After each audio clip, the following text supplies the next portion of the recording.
Hello বন্ধুরা, আমি শেখ বন্ডিল। এখন আমি করবো সৌনা গৌতম পরিচালিত, ইব্রাহিম আলী খান এবং খুশি কাপুর অভিনীত, ধর্মা প্রোডাকশন অর্থাৎ করণ জোহরের প্রডিউস করা নেটফ্লিক্সের নতুন ছবি নাদানিয়া রিভিউ। এই সিনেমাটার ভালো দিক খারাপ দিক নিয়ে আলোচনা হবে আজকের এই ভিডিওতে। গল্প সম্পর্কে ট্রেলার দেখে আশা করি আপনারা বুঝতে পেরে গেছেন এখানে খুশি কাপুরের যে ক্যারেক্টারটা তার সঙ্গে ইব্রাহিম আলী খানের একটা কন্ট্রাকচুয়াল রিলেশনশিপ আপনারা বলতে পারেন। আমরা ছবির একদম শুরুতেই দেখতে পাচ্ছি যে এখানে খুশি কাপুরের যে ক্যারেক্টারটা তার একটা বয়ফ্রেন্ডের প্রয়োজন, সে একটা ক্রাইসিস সিচুয়েশনে পড়েছে। এটার থেকে উদ্ধার হতে হলে তাকে একটা ফেক বয়ফ্রেন্ড পাঠাতে হবে এবং সেই ফেক বয়ফ্রেন্ড কে হচ্ছে, সেটা হচ্ছে ইব্রাহিম আলী খানের ক্যারেক্টার। এবার খুব স্বাভাবিকভাবেই একটা মিথ্যাকে কেন্দ্র করে যদি একটা সম্পর্ক শুরু হয়, সেই সম্পর্কের ভবিষ্যতে গিয়ে নানান রকমের সমস্যা হবে। সেই সমস্যাগুলো তৈরি হচ্ছে, আমরা ট্রেলার লেভেলে সেটা দেখতে পেয়ে গেছি। কোনো ধরনের স্পয়লার আমি আপনাদেরকে কিন্তু দিচ্ছি না। এবার এই সমস্যাগুলোকে কিভাবে এখানে খুশি কাপুরের ক্যারেক্টার এবং ইব্রাহিমের ক্যারেক্টার রিজলভ করছে এবং শেষ অব্দি এদের ভালোবাসা, এদের সম্পর্ক টিকছে কি টিকছে না যাবতীয় জানতে গেলে আপনাদেরকে ছবিটা দেখতে হবে। এটা একদম উপর একটা ধারণা আপনাদেরকে দিলাম গল্পটা। এছাড়া গল্পে অবশ্যই নানান ধরনের জিনিসপত্র রয়েছে এবং আপনারা জানেন স্টার কাস্ট কিন্তু এই সিনেমাটার অ্যাকচুয়ালি ভীষণ ভালো। ইব্রাহিম রয়েছে, তার সঙ্গে সঙ্গে খুশি রয়েছে, যাদেরকে তো ভালো হিসেবে গণ্য করা যায় না, কিন্তু তাছাড়াও সুনীল শেট্টি রয়েছে, দিয়া মির্জা রয়েছে, যুগল হান্সরাজ রয়েছে, মহিমা চৌধুরী রয়েছে। তো অ্যাকচুয়ালি এই ছবিটা থেকে আমার খুব বেশি এক্সপেকটেশন ছিল না। ট্রেলারটা আমার বাজে লেগেছিল, আমি ট্রেলার রিভিউ আলাদা করে করেছিলাম। এখন এই যে গল্পটা, সেই গল্পটা তো বিশাল কিছু নয়। মানে এরকম গল্প তো আমরা দেখে ফেলেছি, বা না দেখলেও যদি নাও দেখে থাকি, কথা ধরে নিয়ে এটা একদম ফ্রেশ গল্প, তার তো কিছু যায় আসে না। মানে গল্পটা বিশাল কিছু গল্প তো আমার মনে হয়নি অন্তপক্ষে। কিন্তু সাধারণ একটা গল্প কিনে একটা ভালো ছবি তখনই যখন পারফরমেন্সেস ভালো হয়, এক্সিকিউশনটা ভালো হয়ে গেলে তখন দর্শকের একটা ছবি দেখে মনে হয় যে হ্যাঁ ঠিক আছে, one time good watch. Performance ভালো হলে তখন ইমোশন ওয়ার্ক করা শুরু করে।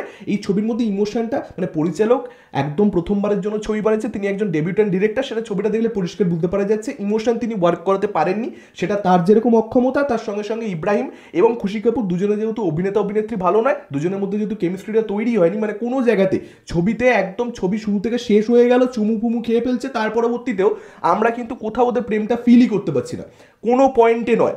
একটা জায়গা তো মনে হয়নি যে এই ছেলেটা এই মেয়েটাকে সত্যিকারে ভালোবাসে, এই মেয়েটা এই ছেলেটাকে সত্যিকারে ভালোবাসে। যদি প্রেম বিশ্বাসযোগ্য না হয়, তাহলে হার্ট ব্রেক যখন আসবে তখন আপনি কি ফিল করবেন? ঘোড়ার ডিম, সেই জিনিসটাই হয়েছে। ইমোশনস ওয়ার্ক করছে না, বেশ কিছু জায়গাতে কমেডি টুকটাক রাখবার চেষ্টা করেছে, সেটাও ওয়ার্ক করছে না। ইনফ্যাক্ট ওয়ার্ল্ডটাই এখানে কনভিন্সিং হয় না, এটা ভারতবর্ষের ছবি মনেই হচ্ছে না।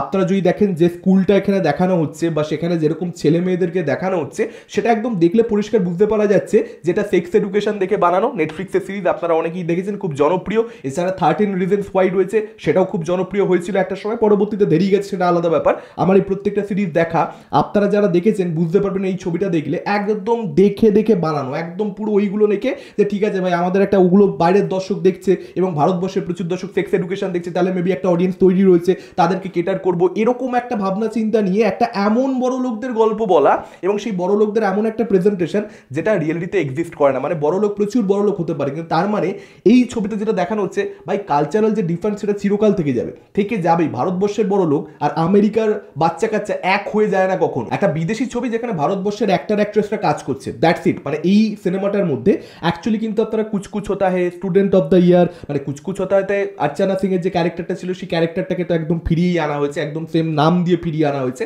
যদিও সেই ক্যারেক্টারটা ওখানে যতটা মজা দিতে পারে অনুপম খেরের সঙ্গে কুচকুচ হতা হে ছবিতে, সেই জিনিসটা কিন্তু এখানে হয় না।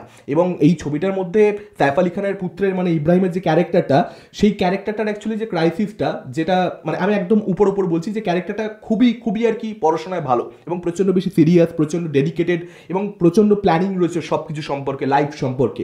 এবার সেটা না এস্টাবলিশই করতে পারেনি, জাস্ট সেটা ডায়লগের মধ্যে, মানে হিয়ার অ্যান্ড দেয়ার, একটা আধটা সিনে ওটাকে এস্টাবলিশই করতে পারেনি। ওটা কিন্তু গল্পতে পরবর্তীতে একটা বিগার রোল প্লে করছে। তো সেই জায়গাটা যদি এস্টাবলিশ হতো, তাহলে ক্যারেক্টারটা অনেক বেশি রিজনেবল হয়ে উঠতো। ওর অ্যাক্টিভিটিসগুলো আমাদের মনে হতো যে হ্যাঁ ভাই, এই ক্যারেক্টারটা এই সময় এরকম আচরণই করবে, কারণ ওর এই দিকপত্রগুলো রয়েছে, এই ক্যারেক্টারটা ট্রেটস রয়েছে এরকম। তো সেই জিনিসটা এস্টাবলিশই করা যায়নি। ক্যারেক্টারগুলো প্রপারলি এখানে না সম্পর্ক ডেভেলপ করতে পারছে, না ক্যারেক্টার ডেভেলপ করতে পারছে, কিছুই হয়নি। হ্যাঁ, এটা বলা যেতে পারে আচ্ছিদের মাথা ব্যথার অনেকগুলো কারণ ছিল, এখানে কোথাও একটা মাথা ব্যথা করার কারণটা কম, যেহেতু এখানে নেপোকিট কম রয়েছে সংখ্যায়, এইটাই একমাত্র বলা যেতে পারে যে আচ্ছিদের থেকে এটাকে বেটার বানিয়ে দেয় আর কি।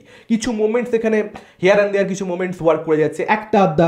মহিমা চৌধুরীর সঙ্গে একটা খুশি কাপুরের সিন রয়েছে, একটা যুগলের সঙ্গে অ্যাকচুয়ালি একটা সিন রয়েছে ইব্রাহিমের, ভীষণ ভালো সিন। হ্যাঁ, ওই সিনটা কিন্তু অ্যাকচুয়ালি মানে সেখানে যুগলের পারফরমেন্সও খুব ভালো, কিংবা সুনীল শেট্টির পারফরমেন্স কিন্তু অ্যাকচুয়ালি খুব ভালো, মহিমার পারফরমেন্স কিন্তু অ্যাকচুয়ালি ভালো। এই ক্যারেক্টারগুলো মানে সেরকম ফ্লেশড আউট নয়, এই ক্যারেক্টারগুলো প্রচন্ড বেশি দুর্বল, মানে এদের কিন্তু অ্যাকচুয়ালি গল্পে যে ইনভলভমেন্ট নেই আবার সেটাও বলে দেওয়া যাবে না, সেটা কিন্তু রয়েছে, এদের বিভিন্ন দিকপত্র রয়েছে, কিন্তু সেগুলো ফ্লেশড আউট হচ্ছে না, জাস্ট হিয়ার অ্যান্ড দেয়ার একটা দ্য সিন আর কি, এবং সেগুলো যে ইম্প্যাক্টটা এদের ছেলে মেয়েদের উপরে জাস্ট সেটার মধ্যে পুরো বিষয়টাকে সীমাবদ্ধ রেখে দিয়েছে।